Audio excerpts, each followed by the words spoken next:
잠깐 기도하겠습니다.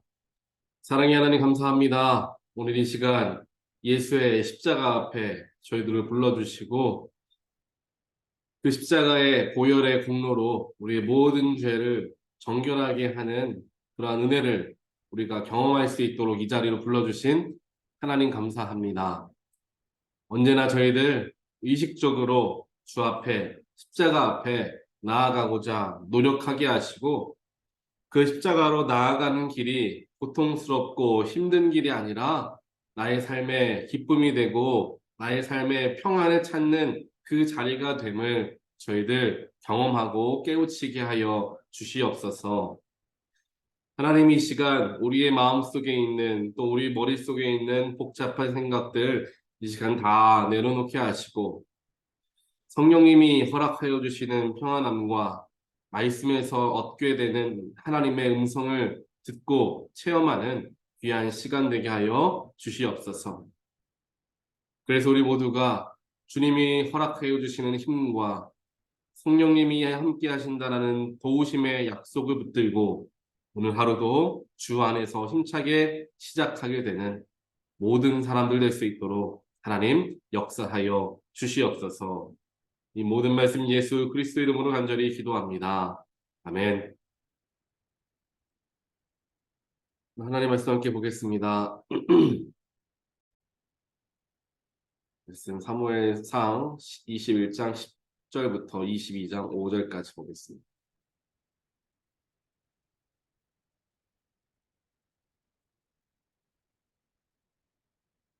다윗이 거기를 떠나 그날로 사울에게서 도망하여 가드 왕 아기스에게로 갔다. 아기스의 신하들이 왕에게 보고하였다. 이 사람은 분명히 저 나라의 왕 다윗입니다. 이 사람을 두고서 저 나라의 백성이 춤을 추며 이렇게 노래하였습니다. 사울은 수천 명을 죽이고 다윗은 수만 명을 죽였다. 다윗은 이 말을 듣고 가슴이 뜨끔했다. 그는 가드왕 아기스 옆에 있는 것도 안전하지 못하다는 생각이 들었다. 그래서 그는 그들이 보는 앞에서는 미친 척을 하였다. 그들에게 잡혀 있는 동안 그는 미친 사람처럼 행동하여 성문 문짝 위에 아무렇게나 글자를 글적거리기도 하고 수염의 침을 질질 흘리기도 하였다. 그러자 아기스가 신하들에게 소리쳤다. 아니 미친 녀석이 아니냐?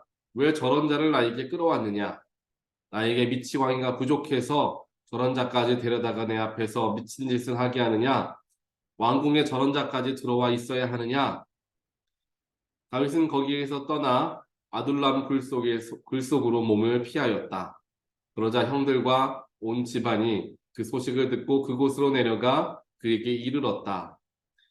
그들뿐만이 아니라 압제를 받는 사람들과 빚에 시달리는 사람들과 원통하고 억울한 일을 당한 사람들도 모두 다윗의 주변으로 몰려들었다. 이렇게 해서 다윗은 그들의 우두머리가 되었는데 400여 명이나 되는 사람들이 그를 따랐다. 다윗은 거기에서 모압의 미스바로 가서 모압 왕에게 간청하였다. 내가 해야 할 일이 무엇인가를 하나님이 나에게 알려주실 때까지 나의 부모가 이곳으로 들어와 임금님과 함께 머물도록 허락하여 주시기 바랍니다. 그리하여 다윗은 자기의 부모를 모압 왕에게 부탁하였다. 다윗이 산성에 머물러 있는 동안에 다윗의 부모는 모압 왕과 함께 살았다. 그때에 갓이라는 예언자가 다윗에게 그 산성에 머물러 있지 말고 어서 유다 땅으로 들어가라고 재촉하였다.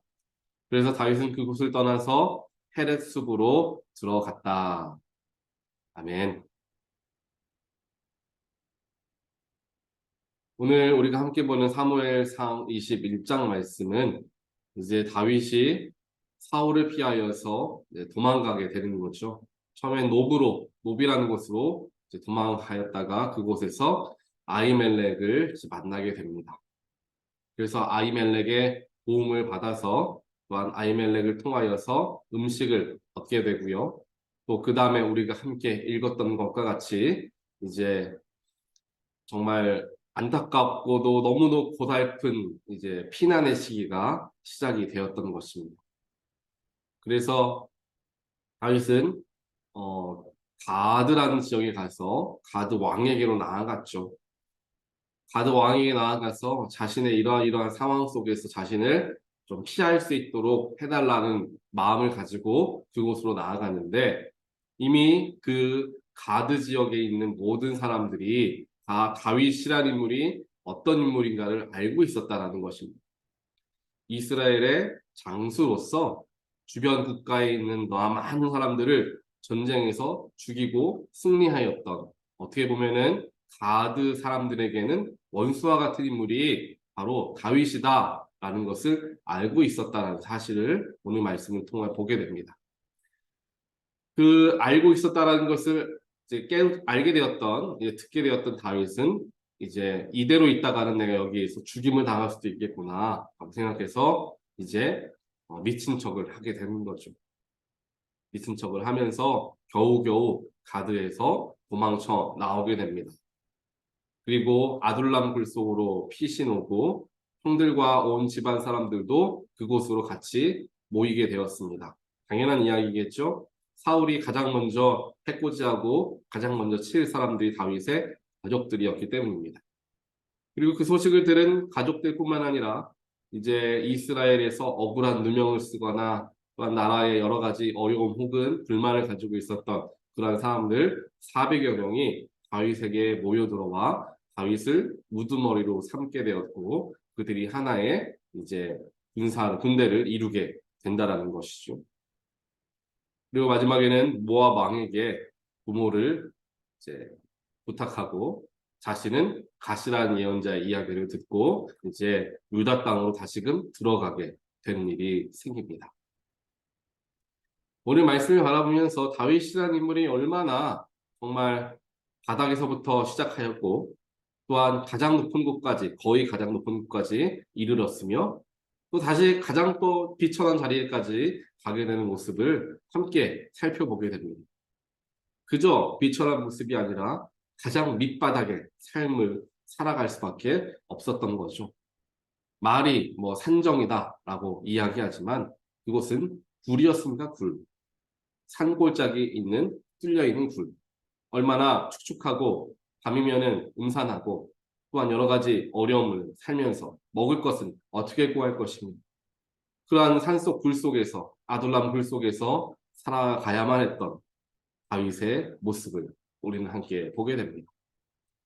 우리의 삶도 이와 마찬가지입니다. 때때로는 우리의 삶에 정말 하나님의 은혜의 빛이 드리워진 것과 같이 기쁘고 감사하고 삶의 많은 것들로 충만해지게 되는 때를 경험하기도 합니다. 하지만 또 어떤 때에는 그 모든 것이 사라져버리기도 하고요. 그 모든 것을 가지고 있음에도 마음속에 또한 삶의 다른 부분 속에서 큰 어려움을 경험하게 될 때가 있다는 사실입니다. 세상 그 어떤 사람도 항상 좋은 날만 있는 사람도 없고요. 항상 나쁜 일만 있는 사람들도 없다라는 것을 우리는 알고 있습니다. 삶의 어떠한 자리에서는 정말 평안함 속에서 감사함 속에서 살아갈 수 있는 때가 있고 삶의 또 어떠한 자리에서는 하나님을 붙들고 하나님을 의지하며 하나님을 찾으며 어려움 가운데에서 훈련되어져야만 하는 그러한 때를 우리 모두는 다윗과 같이 경험하게 된다라는 것입니다. 다윗은 미친 사람처럼 행동하며 정말 자신의 자존심이고 뭐고 다 버리면서 자신의 목숨을 부지하기 위해서 노력을 하였던 것을 보게 됩니다. 그렇지만 여기에서 우리는 다윗의 중심을 살펴볼 수 있어야 합니다. 다윗은 이러한 상황 속에서도 하나님을 원망하지 않았던 것 같습니다. 왜냐하면 성경이라는 것이 우리가 다들 잘 아시는 것처럼 인간의 연약한 모습들을 고스란히 드러내는 것이 성경입니다. 좋은 것만 드러내는 것이 아니라 연약한 모습도 과감하게 드러내죠.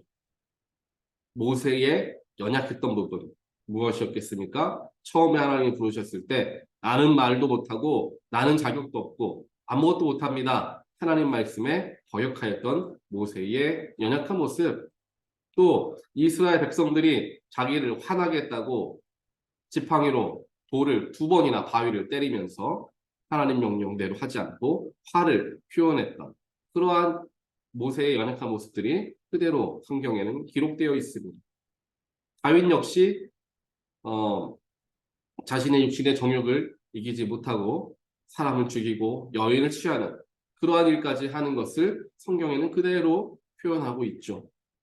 다윗 정도 된다라고 한다면 이스라엘의 어찌 보면 가장 위대한 왕으로 지금까지 손꼽히는 왕인데 그 왕을 정말 아름답고 멋지게 좋은 모습만 그려놔도 부족할 판에 성경에서는 다윗의 연약한 모습까지도 그대로 보여주고 있다는 거예요. 그렇다면 그렇게 보았을 때 성경의 관점에서 보았을 때 만약 이 시기에 다윗이 하나님께 하나님을 원망하고 하나님께 좀 하나님을 미워하는 마음들이 있었다고 한다면 아마 말씀 중에 그것이 드러났을 것입니다. 하지만 그런 모습을 그런 구절을 찾아볼 수가 없죠. 반대로 이런 말씀을 찾아보게 됩니다. 다윗이 사실 오늘 말씀의 처음에 제사장 아히멜렉의 도움을 받고 아히멜렉의 말을 믿고 아히멜렉이 이야기하는 대로 따라서 가게 됩니다. 그리고 오늘 마지막에 읽었던 22장 5절에서는 예언자 갓, 하나님의 사람 갓의 이야기를 듣고 유다 땅으로 들어가라 라는 이야기를 듣고 정말 발걸음을 옮깁니다. 만약에 다윗이 이러한 상황 속에서 하나님을 원망하고 나는 더 이상 절대로 하나님 말씀 듣지 않을 것입니다 라고 생각했다면 제사장의 이야기, 예언자의 말 절대로 듣지 않았을 것입니다. 이제 앞으로는 내가 생각하는 대로 내가 마음에 드는 대로 결정해서 내가 살아갈 거야 라고 생각했겠죠. 하지만 오늘 말씀들을 쭉 살펴보니까 다윗은 끝까지 하나님을 버리지 않고 의지했던 인물이다 라는 것을 우리는 보게 된다는 것입니다. 다윗은 이유도 알 수 없는 상황 속에서 사울왕의 질투를 받아 죽임을 당할 뻔한 위기들을 경험하면서 지금도 당연히 그런 위기를 경험하죠. 도대체 내가 뭘 잘못했길래 하는 겁니다. 다윗이 한 거라고는 하나님의 나라를 위해서 이스라엘을 위해서 하나님의 이름을 위해서 열심히 싸워 전쟁에 승리한 것밖에 없는데 이렇게 억울한 일을 당하는 것 너무도 화가 날 것입니다. 하나님께도 이야기할 수 있겠죠. 하나님 이럴 거면은 저를 왜 장수의 자리에 오르게 하셨습니까? 처음부터 생각했겠죠. 하나님 이러실 거면 골리앗과의 싸움에서 제가 왜 승리하게 하셨습니까? 그때 내가 도망가거나 피했거나 그런 마음을 들어서 혹은 패배했다라고 한다면 이러한 자리까지 오지 않고 평안하게 아버지 이새의 집에서 막내로서 양을 치며 살아갈 수도 있었을 텐데 왜 저에게 그렇게 하셨습니까? 하나님께 모든 걸 따져 물었을 수도 있었을 것입니다. 하지만 다윗은 그렇지 않았다라는 거죠. 삶의 어려움과 삶의 기쁜 일들, 그 모든 것들 속에서 하나님은 선을 이루시는 분이다라는 기본적인 믿음이 다윗에게는 있었다라는 것입니다. 나쁜 일이 있던 좋은 일이 있던 그 모든 것은 하나님의 계획하심과 인도하심 아래에 다스려지는 것들이다 라는 것을 다윗은 믿었다라는 사실이죠. 사랑하는 성도 여러분, 우리 모두도 이러한 믿음이 있게 되기를 간절히 소원합니다. 삶에 하나님의 은혜가 경험되어지고 기쁜 일이 일어나게 될 때에만 혹은 어려운 문제 속에서 나를 건져내어 주시는 하나님을 경험할 때에만 하나님의 위대하심을 찬양하는 것이 아니라 어려울 때에도 낙심될 때에도 의기소침해지고 여러 가지 문제가 나를 엄습해오는 그 순간에서라도 하나님은 위대하십니다. 이러한 어려움에 내가 있음에도 불구하고 하나님은 나의 온전한 왕이 되십니다. 라는 귀한 고백을 드리게 되시기를 주님의 이름으로 간절히 축원드립니다. 세상에서 나타나지고 보여지는 현상과 환경으로 하나님을 판단해서는 안 된다라는 것이죠. 그 모든 것 위에 하나님께서 함께 하시고 그 모든 것 위에서 우리를 지켜보시며 그 속에서 가장 선한 일들을 우리에게 이루어 주시는 분이 이루어 주길 원하시는 분이 우리 아버지 하나님이시다라는 것입니다. 우리 인간에게는 하나님께서 자유의지를 주셨죠. 하나님을 사랑할 수 있는 의지도 주셨고요. 사랑하지 않을 수 있는 마음도 주셨습니다. 선택권을 주셨다라는 거죠. 그 자유의지가 있었기 때문에 하나님과의 우리의 관계가 더 유기적인 관계로서 사랑의 관계로 발전되어질 수가 있다라는 거예요. 만약에 자유의지가 없었다고 한다면 하나님께서 인간을 그냥 무작정 하나님을 찬양하게 하는, 하나님을 무작정 사랑하게 하는 존재로 만드셨다면 그건 아무런 감정 섞여 있는, 감정이 전혀 들어가지 않은 사랑이겠죠. 그냥 로봇처럼 이야기하는, 하나님 사랑합니다, 하나님 찬양합니다, 로봇이죠. 뭐 그냥 로봇이겠죠. 하지만 자유의지를 주셨기 때문에 사람들의 마음속에 하나님을 사랑하는 정말 그 마음과 하나님을 위대하게 생각하는 그런 거룩한 마음이 함께 들어옴을 통하여 하나님께 사랑의 고백을 드리는 그러한 관계를 하나님은 우리 인간들과 갖기를 원하셨기 때문에 자유의지를 주셨습니다. 그렇지만 그 자유의지 때문에 우리는 때때로 잘못된 선택을 할 때가 있죠. 하나님이 원하시지 않는 선택을 하게 될 때가 있다는 사실입니다. 그렇다면 하나님이 원하시는 게 있고 원하시지 않는 게 있는데 내 자유의지로 하나님이 원하시지 않는 걸 내가 선택을 했다라고 생각했을 때, 만약에 오늘 말씀을 우리가 잘못 이해해서 어려운 가운데에서도 나에게 주어지는 모든 어려움도 하나님 계획하심 아래에 나에게 하나님께서 주신 것이다 라고만 생각한다면 나의 모든 어려움이 내 실수에서부터 온 어려움들까지도 하나님이 주신 거라고 착각하게 된다는 사실입니다. 하지만 이것이 아니라 하나님은 우리에게 자유의지를 주셨기 때문에 내가 하나님이 원하시지 않는 것을 선택하고 또 선택할 때가 있겠죠. 그런 경우에 그럼에도 불구하고 우리를 하나님은 포기하시지 않으시고 하나님께서 원하시지 않는 걸 선택했다고 하더라도 그 속에서 가장 선한 길로 갈 수 있도록 우리를 건져주신다는 거예요. 마음을 변화시키게 해주실 수도 있겠죠. 아니면 이미 선택을 돌이킬 수 없는 상황이라고 한다면 그 두 번째 선택 속에서 그나마 그래도 가장 하나님 보시기에 선한 길을 우리에게 주신다라고 우리는 생각해야 합니다. 그래야 우리의 잘못된 선택으로 어려움을 당할 수도 있다는 것을 알게 되고요. 그래야 우리가 하나님 앞에 겸손해질 수 있고 또한 우리의 죄를 하나님께 고백할 수도 있게 되는 것입니다. 그리고 그것으로 끝나는 것이 아니라 그 속에서도 그럼에도 불구하고 하나님은 우리를 가장 선한 길로 인도하시는 분이시다라는 것을 우리가 알고 또한 믿게 되겠죠. 이러한 마음가짐으로 하나님을 바라보았을 때 여러 가지 상황과 어려움 속에서 우리의 마음에 짓눌림, 눌림을 경험하고 있을 때 하나님을 원망하고 하나님의 뜻을 어디 있는지 하나님께 따지고 묻는 우리의 삶이 되는 것이 아니라 오히려 십자가 앞에 나아가 오히려 예수 앞에 엎드리며 때로는 기도할 수 없을 정도로 지쳐있는 상황 속에서 통성으로 기도하지 못하고 소리를 내서 기도하지 못한다 하더라도 아버지 내가 여기 와 있습니다. 하나님 앞에 엎드릴 때 분명히 하나님이 우리의 마음을 위로하여 주실 것을 믿습니다. 분명히 우리가 나아가야 할 길을 하나님께서 알게 하여 주실 것이라 믿습니다.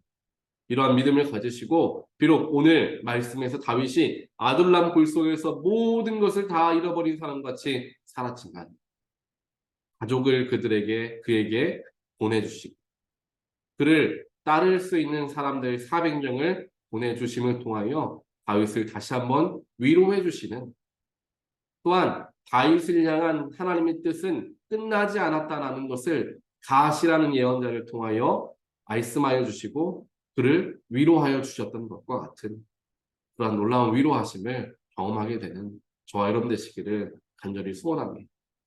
하나님을 끝까지 의지하는 것이 중요합니다. 하나님의 뜻과 선하심은 변함이 없다는 것을 의지하는 것이 중요합니다.